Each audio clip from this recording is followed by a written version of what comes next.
日本で刀削麺っていうね、メニューを初めて持ち込んだ方なんです。おー。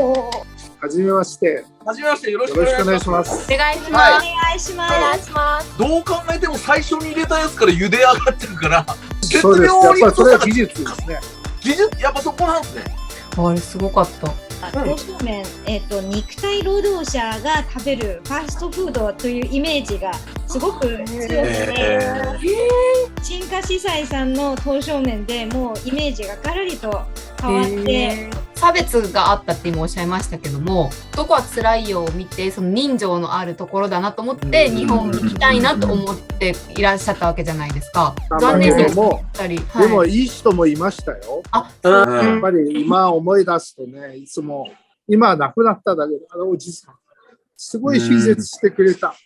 本当今生きてたら本当にいろいろやってあげたいね。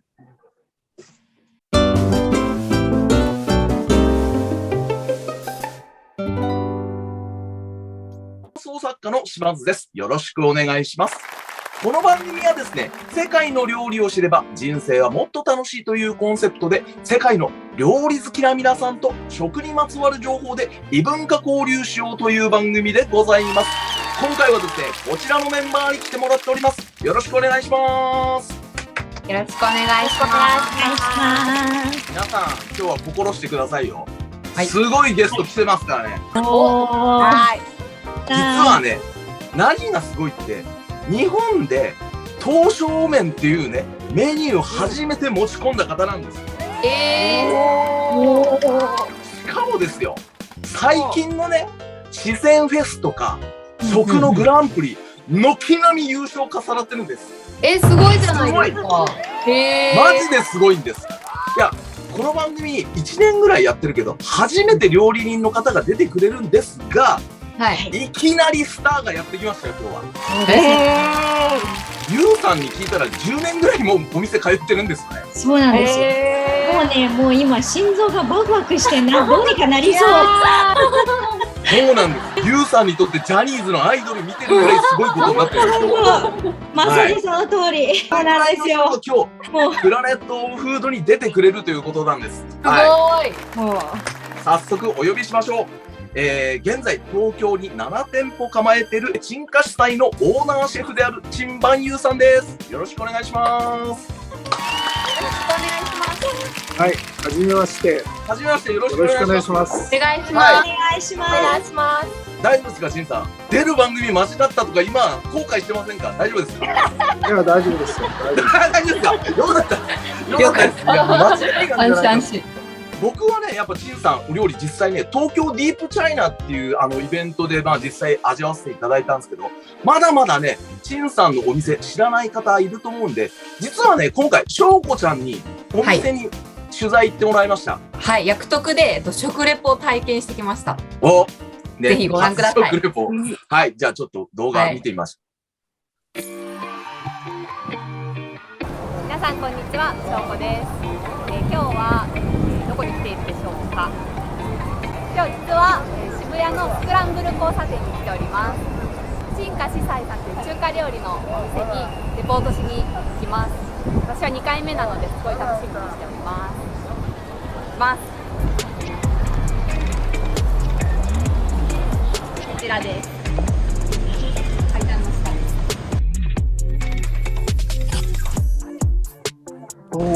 写真から全部美味しそうな感じで、楽しいで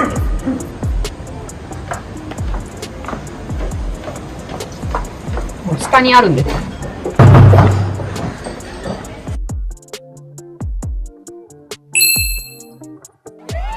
っしゃいませ。どうぞ。よろしくお願いします。店内はカジュアルな雰囲気。ディナーはもちろんランチでも気軽に利用できます。これはなぜこのような形になっているんですか。ですね、やっぱり今までの中華みんな隠れてやってますけど、うちは堂々といいものを使ってるよ、変なものを使ってないって見せますから、だからオープンキッチンでやってますから、自信あるから料理が。せっかくなので、はいお店の名物の刀削麺を作ってるところを見せていただきたいんですけども、はい。はい、行きましょう。おお。削るときに最初は太くするんです。ほい。だんだん細く混ぜる。はいはいはい。そしたらちょうど均等になるんです。茹で時間。茹で時間。日本最初で作ったのお店うちなんですけど、はいはいはい香辛料いろいろ15種類ぐらい入って、それがピリ辛してはい香りと、はい旨味や出したの麺なんですけど、はいはいだからマーラー刀削麺、元祖と言いますね。いい色です。綺麗。辛そうです。綺麗です。綺麗。そう。あー、また食べたい。おー。おー。やばい。すごくね、やばいね。香りがいいです。いただきます。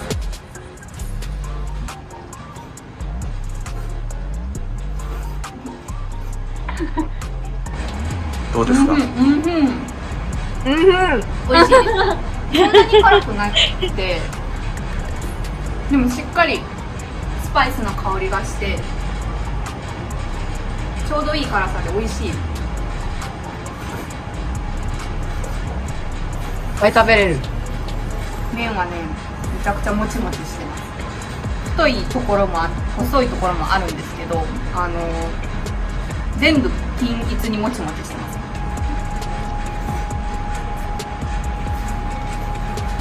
止まらない。美味しい。お腹すい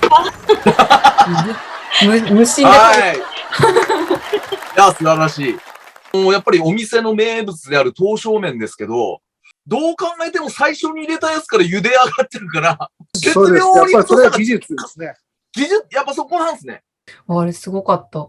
実際どうなんですか？テストするときに茹でずに見るみたいなのをやらせるんですか？大体で噛んでわかるんですよ。この厚へーさとか。見ればわかりますか？陳さんは。見た瞬間大体わかりますよ。長年の経験ですね。はいはいはい。厨房に担当の方、相当腕がある方じゃないと、ありますよ変わらないですよね。うち腕ちょっとないの方あまり入れないんですよ。結構厳しいそのでもそもね。その代わりに給料とか結構対応はすごいこちらいいんですよ。金華さえみんな入りたい国産多いんですよ。ただこちらのテストすごい厳しいんで、あまり簡単にそう入れなんいなですか。はい。憧れなんだ。それがめちゃくちゃ知りたいんですけど、それやり出すと多分30分あっという間に経つんで、はい、聞きません。はい、すいません。はい。あゆみさん多分初めてご覧になったと思うんですけど、いかがでした？削られてるあれは結構柔らかいもんなんですかね？それとももうかなり硬くなっちゃってるものなんですかね？少し硬めですね。うん。難しいですよ。あまり硬すぎるとまた食感がダメになっちゃうんでね。柔らかすぎると削らなくなっちゃう。はいはいバランス難しいんですよ。そうですよ食感と削るの、これ両方のかないとなかなかいい刀削麺はできないですね。あれなんですか？あれ1日分ぐらいです？あれどれぐらいの量ですか？多分100キロぐらい出るよ。100キロ。 100キロ。 1日ね。それはすごい。で、ランチだって400人、じゃあ、あれ、 500人。随時こねて作って、そう。じゃあ、あっという間にあれなくなっちゃうんですね。なくなっちゃう一束でね、大体3キロか4キロ。だからこれ30 10何束ないとダメです。20束ぐらい、毎日。あれ、腱鞘炎とかになるんじゃないですか？は私、ハーゲンダッツで勤めてた時に腱鞘炎になったんで、これすごいすぎい。て。ああ、それありますよ。やっぱりみんやっぱあるんなですか？なる、僕もよくなりますけど、やっぱり湿布とか貼ったりとか、うん。やっぱあるんですね。ね、慣れてこないと、腱鞘炎で、多いな最初みんな、それは大変なところですね。なるほど。はい、わかりました。そしてね、ゆうさん聞いたら、もともとなんか、刀削麺嫌いだって聞いたんですけど。刀削麺好きになったのは日本に来てからです。みんな刀削麺いっぱいあるんだけど、うちみたいなバランスよくね、どっちが硬くてもう食べられないとか、柔ら近すぎて、もうあまり、なんていうの、コシじゃないとか。そこ、うちの刀削麺、やっぱりバランスでね、お客さん食べて柔らかいんだけど、ちゃんとコシあって。これは、そう陳家司祭のそう。技術ですね。絶妙にコシがあるんですよね。そうです。コシあります。柔らかい食感だけど、なんか、ね、コシがあるから。みんな勘違いされてる。コシがある、コシあるって硬くなっちゃうんね。大っていうのはコシじゃないですか。はい。やっぱり美味しい麺も、もう日本のラーメンもそうなんですけど、みんなコシコシって言って、結局硬くて食べられないいっぱいあるんですよ。難しいですね。ありすぎちゃってみたいな。はい、そうですね。何でもバランスですね、料理は。けど、なんかユウさんまた別の理由もあるって聞いたんですけど。はい。北京に住んでいた頃は、刀削麺、肉体労働者が食べるファーストフードというイメージがすごく強くて、それが理由であんまりちょっと、食べようと思わなかったんですね。ただし、本当に陳家司祭さんの刀削麺でもうイメージがガラリと変わって、月最低1回、これを10年間食べ続けた私。すごいですよ、10年。素晴らしい。はい。日本で言ったら立ち食いそばぐらいのなんか感覚。そう。ああ、なるほど。これが、陳家司祭に行って、なんだこの高級麺はみたいな、全くイメージが変わっちゃったんですね。もうね、今の私の体の一部分は、陳家司祭さんの刀削麺でできています。本当にジャニーズのアイドルみたいな感じになってなので、今日は陳さんともう一度お会いできたのがもう嬉しくて、ちょっと言葉が。よかったな。いや、逆に言うと、陳さんからすると、やっぱり刀削麺、日本に広めたいっていうのは、なんか、そこにあった思いとかはなんかあるんですか？まず日本の麺の文化ありまして、日本人はやっぱりすごい麺好きの民族ですから、しかも麺の研究とかこういう文化とか、すごい全日本に根付いたんですね。逆に中国よりも日本の方、麺の方は全然進んでるんですよ。独自の結構遂げてみたいな。結構すごいんですよ。そういうところは日本人はやっぱりそういうなんか研究熱心とか、そういうところが素晴らしいと思って、せっかくね、美味しい麺の国ですから、刀削麺はぜひね、皆さん食べてもらいたい。普通の刀削麺じゃなくて、本当に美味しいの刀削麺、あると。みんな、日本の方々食べてもらいたい。そういう気持ちはすごい強かったので。なるほど。刀削麺始めましたね。これがね、もう今当たり前になってますからね。それがすごいですよね。なるほど。わかりました。じゃあ、そんなところでですね、陳家司祭の素晴らしさ分かったと思うんですが、今回はこちらの企画を用意しました。陳シェフの中華一大記。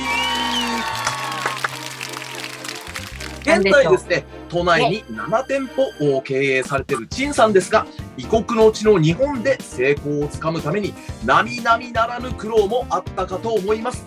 そこでですね、今日は陳さんにこれまでの歩みをですね、聞かせていただきたいと思います。皆さんもですね、気になることがあったら随時、質問をぶつけていただきたいと思います。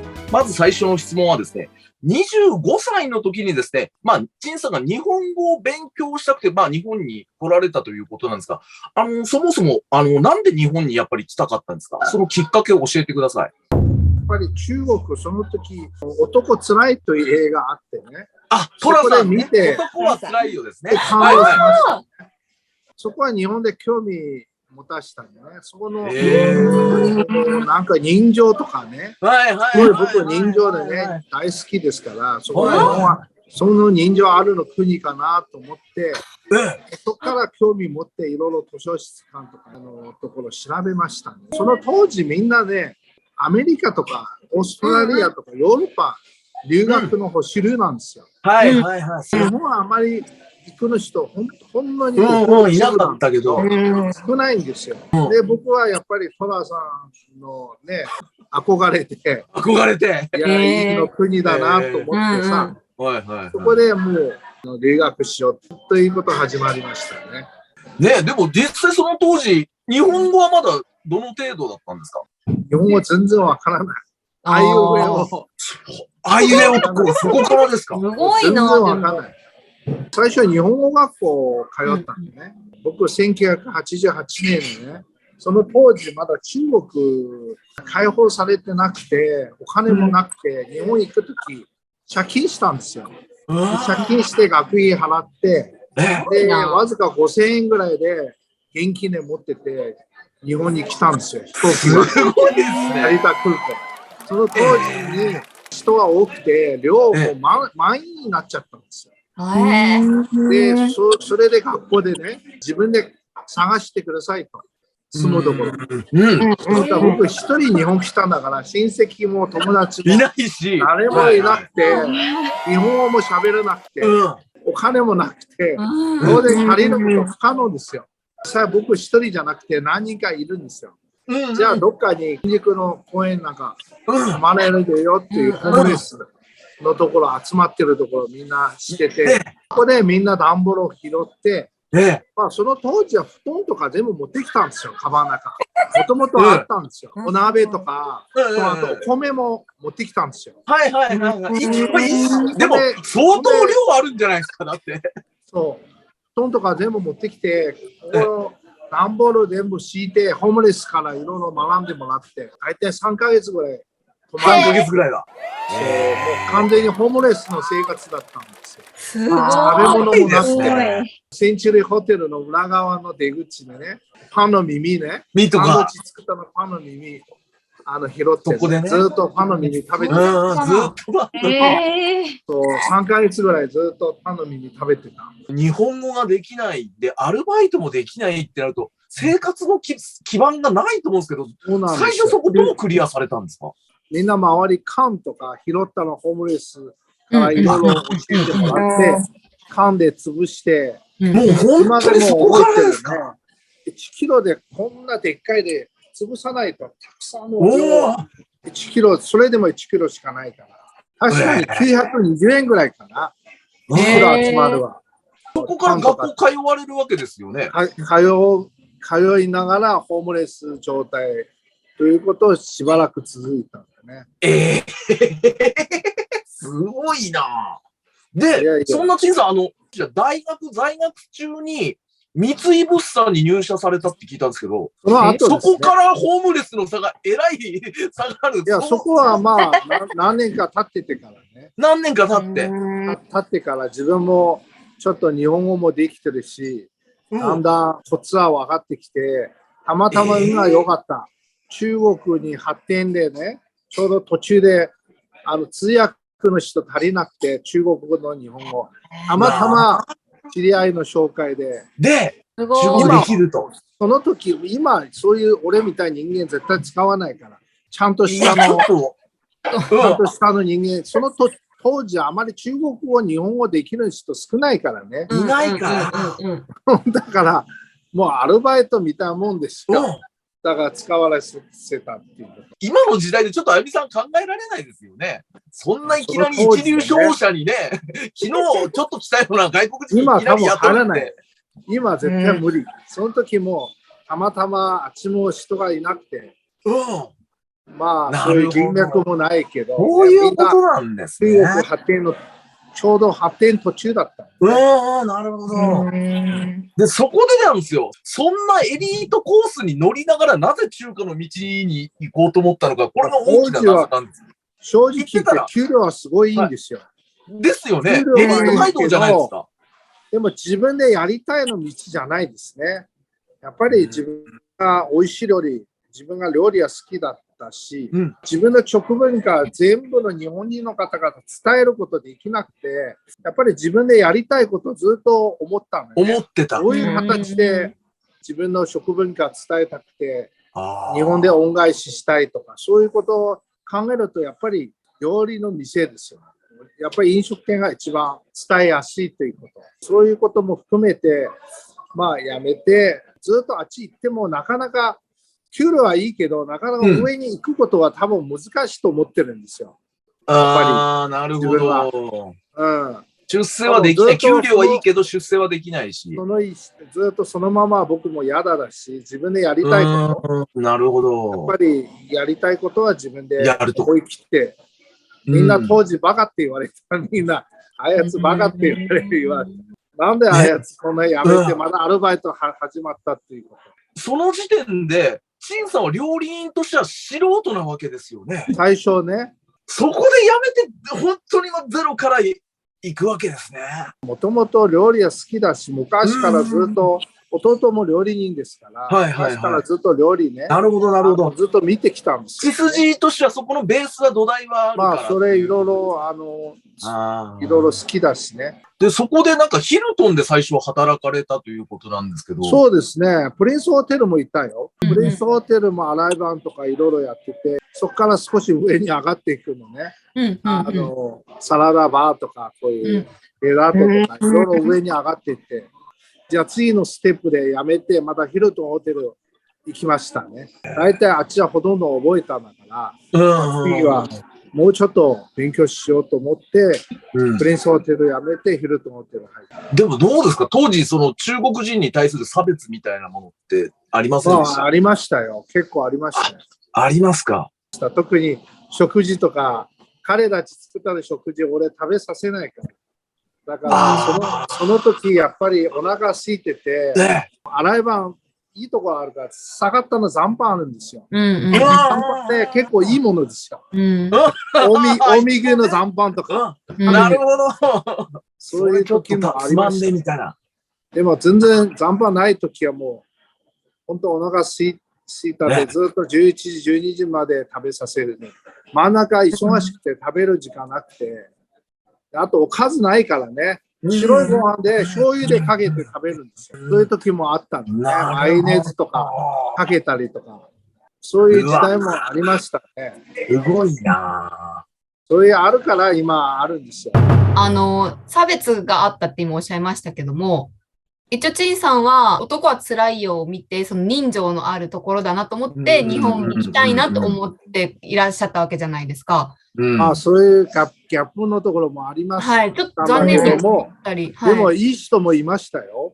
ドライバーのおじさんとかすごい親切してくれて。なるほど。本当にいい人でしたよ。いい人もいたし。銭湯まで連れてて、やっぱり今思い出すとね、いつも、今亡くなっただけど、おじさん。すごい親切してくれた。本当に今生きてたら本当にいろいろやってあげたいね。誰でも、温かい言葉かけてくれなくて、おじさんだけ本当にいい人だった。でも大体いい人いますよ。はい。いい人もいっぱいいます。一番辛い時、助けてくれたのに、日本人の方々、たくさんいましたよ。それはしょうがないよ。どっちの国でもそれいるからしょうがないんだよね。だからこそ僕は恩返ししたいと。絶対、自国の文化、自国の美味しいのものを日本の方々食べてもらって、恩返しの一つという。なるほど。ありがとうございます。やっぱり見てくれる人は当然いるしというのも信じながら、やってったっていう感じですかね。なるほど。やっぱお金だけじゃないんですよ。ある程度あればいいんですよ。いい話だな。ました。僕、放送作家としてやってる、会社が、ロコモーションという会社があるんですけど、その会社がですね、浅草橋ヤング用品店っていうバラエティ番組を立ち上げて、そこで、周富徳さんとか、金満福さんっていうスターを尊敬してますよ。彼らすごい尊敬してる。先ほど有名人の方っておっしゃいましたけど、もし名前挙げても OK な方いたら誰か？全然大丈夫ですよ。ミノモンタさん。出たー！すごい！いろいろ人来ましたよ。